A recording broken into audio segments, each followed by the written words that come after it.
Okay, kiddos, on this page we're going to be working on multiplying tens, hundreds, and thousands. So if I had this as my problem,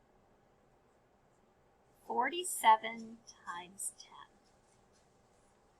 There's a trick with these problems. I'm going to write down, oops, see, teachers make mistakes too.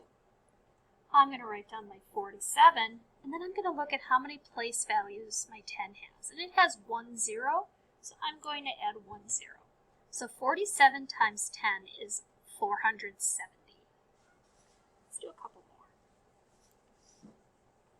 So if I have 19 times 10,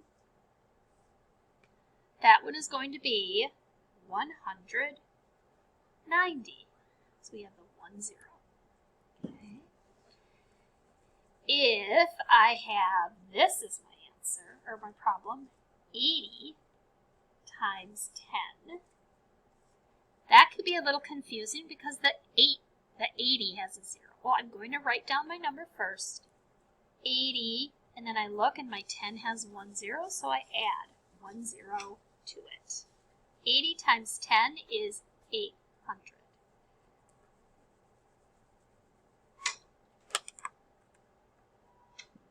Okay, sorry about that. Now we're going to look as if we multiply by 100. So now if I have 100 times, let's say 18,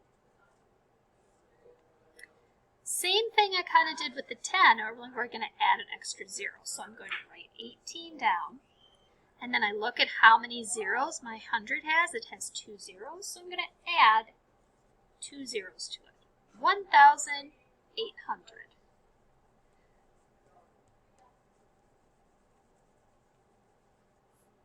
If they give me a problem like this, so there's a blank, and then down here maybe I have 24, oops, unknown, and then times 24, and my answer is 2,400.